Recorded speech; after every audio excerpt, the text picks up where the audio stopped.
já deve ter assistido aquele filme, né? Os 7 anos no Tibete, né? Tem uma história assim. Eles têm toda uma disciplina de vida e eles dizem que cada vez que nós conseguimos manter o ambiente da nossa casa, da nossa cidade, do nosso bairro harmonioso, isso é, se você entra dentro de um ambiente, de um espaço, e as coisas estão no devido lugar, e as coisas estão limpas, e as paredes estão bonitas, eles chamam isso de drala, que isso é, mantém o inimigo longe. É apenas um jeito de explicar que todas as vezes que nós buscamos a harmonia do nosso espaço exterior, de alguma forma nós estamos influenciando a vida interior. Isso é muito simples de entender. Quando você entra numa casa que está muito bagunçada, você se sente bem? Geralmente não. Quando você vai, aquela história, né? Todo mundo jantou e estava todo mundo muito cansado, aquela louça ficou toda na cozinha, e no outro dia você levanta de manhã, na hora que você entra, aquilo tem um aspecto de inferno, né? Aquele monte de louça, aquela coxa de galinha jogada no canto do prato. Aquilo ali te dá um mal-estar, é natural. É sobre isso que os tibetanos falam, que o drala é quando você consegue viver a harmonia do espaço, quando você consegue construir um espaço harmônico que tenha um poder de influenciar a vida das pessoas. E eu até dei o exemplo que em Nova York, eles diminuíram a criminalidade dentro do metrô, mantendo o metrô harmonicamente, né, dentro de uma harmonia, pintado, bonitinho, as coisas organizadas. Sabe essa simetria que a gente vê nos espaços? Tem gente que, hoje até lá na academia a gente estava brincando. Eu tenho toque em algumas coisas. Por exemplo, se eu entro dentro do meu quarto e a minha toalha está bagunçada, meio torta, assim, naquele negócio que você, no porta-toalha, parece que eu fico assim também. Enquanto eu não ajeito ela, eu não consigo, né? Por exemplo, se eu tiro o chinelo, coloco do lado da minha cama, se ele fica meio torto, eu não consigo dormir, enquanto eu não deixo os dois, um do ladinho do outro. É um tipo de neurose, eu sei que é. Mas eu tenho, vou fazer o quê? Antes essa do que outras piores, não é verdade? Então o que eu procuro fazer?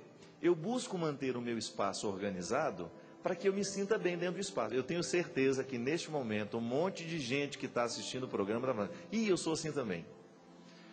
A menina professora lá da academia estava dando um exemplo. Por exemplo, sabe esses jogos americanos que você usa para comer? Ela fala, se eu entro e não estiver os 4 de frentinho um para o outro, arrumadinho, milimetricamente arrumado, eu não consigo comer. Fico com dor de cabeça, ela falou. Tem gente que é assim. A harmonia do espaço externo influencia profundamente a gente quando você chega naquele lugar. Gente, eu particularmente admiro muito as casas religiosas femininas, porque as dos homens não são muito harmoniosas não. Já vivi em convento a vida inteira, seminário, e casa que tem muito homem, é perigoso que a gente não tenha essas sensibilidades. Mas conventos de freiras, né? Eles são muito harmoniosos. Elas têm uma sensibilidade muito bonita para deixar o espaço aconchegante. Isso é uma coisa muito própria da mulher, muito própria de trazer, de buscar essa harmonia, porque parece que a sensibilidade feminina já indica isso, que uma casa bem organizada fará bem às pessoas que vivem nela. E particularmente eu penso que isso realmente acontece na nossa vida.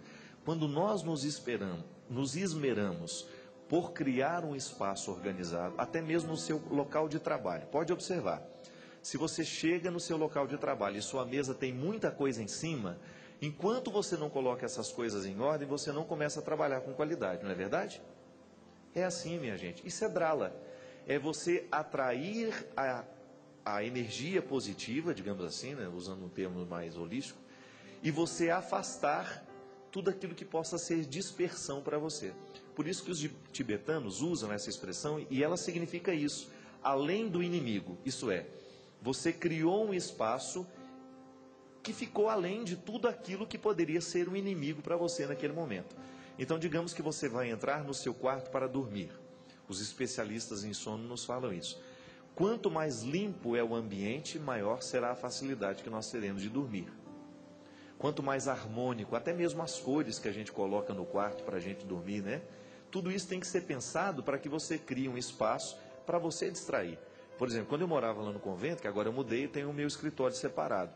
Mas quando eu morava no conventinho, eu tinha meu sono era muito ruim, a qualidade do meu sono era muito ruim, porque o meu computador ficava do lado da minha cama. Então eu não tinha uma separação do meu espaço de descanso para o meu espaço de trabalho. Então é naturalmente que eu crie dentro de mim uma desarmonia boba, por causa de coisas bobas que às vezes a gente não observa.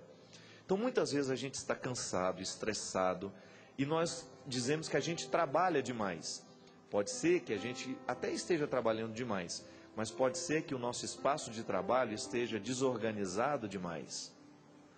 Sou desorganizado demais para entender, né? Às vezes a gente está tão desorganizado que a gente não entende a razão da desordem. E é interessante que muitas vezes nós diminuímos o nosso nível de estresse com um simples fato, gesto de você colocar as coisas em ordem. São coisas simples demais, minha gente, que às vezes nós não botamos atenção. Digamos que você vai perder 5 minutos quando você chega no seu escritório para você arrumar o seu ambiente. Perca esses 5 minutos e deixa o seu ambiente o mais harmonioso possível para que você sinta-se bem dentro dele. Isso é uma regra, meu amigo, você que perguntou, que vale para nós atrairmos esse drala, para nós criarmos um ambiente que seja favorável para o nosso trabalho, para o nosso descanso, para a nossa refeição. A gente, como família, a gente perdeu muito essa coisa de sentar-se junto na mesa, né? Mas veja bem, eu chamo isso até de resgate dos gestos poéticos. Vou publicar um livro agora pela Canção Nova, que vai sair, se Deus quiser, até o final do ano, que tem um determinado momento do livro que eu falo disso. Nós precisamos resgatar os nossos gestos poéticos. Um jantar, ele pode ser muito bem o momento em que nós matamos a fome. Serve-se a comida, todo mundo come e vai embora saciado, não é verdade? Agora, o que é resgatar o gesto poético do jantar? É você sentar-se à mesa, você jogar uma conversa antes de começar a comer, você tomar um bom vinho, não é verdade? Você, se não seja um bom vinho, vinho chapinha, desde que ele seja tomado com alegria, não tem problema não. Aqueles garrafão de 5 litros que custa R$2. O importante é a companhia. Toma-se aquele vinho, conversa um pouquinho, olha um para o outro, porque fome não é só saciar a fome de pão. Nós temos fome de companhia, nós temos fome de beleza, nós temos fome de amizade, nós temos fome de paternidade, de maternidade. E é nesse momento que nós resgatamos os gestos poéticos. Nós não nos sentamos à mesa apenas para comer, nós nos sentamos também para nos alimentar um do outro. Isso é muito bonito. Como família, como é que nós podemos atrair o drala e mandar o inimigo para longe? Quando a gente resgata essa possibilidade da gente se sentar juntos, da gente conversar ao longo da refeição. Essa refeição não precisa ser muito rápida. A gente pode ser que seja apenas uma do dia. Ou nós vamos escolher o café da manhã, ou é o almoço, ou é o jantar. Mas nós vamos criar este ambiente de drala. Nós vamos harmonizar, sentar todo mundo bonitinho, com prato, com talher, enfim. Pode ser simples, pode ser pobre, não tem problema. A gente é que não pode ser pobre. A gente pode até não ter dinheiro, mas pobre a gente não pode ser não. Porque pobreza é defeito, né? É aquela pobreza de espírito, de você não saber valorizar a sua vida. Eu achava tão bonitinho lá na minha casa, quando nós éramos crianças, nós comíamos naqueles pratos esmaltados, lembra daquilo? Eram os pratinhos brancos com as manchinhas, a gente até sabia qual era o da gente. E ai de aquele que pegasse. Tinha umas manchinhas no prato esmaltado, cada um conhecia a manchinha que era do seu, e a gente sentava ali com aquela simplicidade toda, ao redor daquele fogão de lenha, a minha mãe fazendo a comida para a gente ali, uma comida que levava tempo para ser feita, porque fogão de lenha demora, né? Tudo isso estava carregado de gesto poético e de drala, porque na verdade a harmonia daquele instante tinha repercussões na minha vida, na vida dos meus irmãos, na vida dos meus pais. Cada vez que a gente vive bem a vida em família, cada vez que nós sabemos apreciar esses momentos em que nós estamos juntos, nós estamos alimentando não é só a fome de pão, nós estamos criando dentro de nós um ambiente favorável para a conversa, para a partilha, para você escutar o que o outro quer dizer, mas não tem coragem. Porque às vezes a gente escuta o que o outro não disse. Basta que a gente saiba conviver, que a gente começa a desvendar os silêncios do outro. E tudo isso, minha gente, é um jeito que nós temos de buscar essa experiência positiva que os tibetanos chamam de drala para a nossa vida. Nós precisamos aprender com as diversas culturas.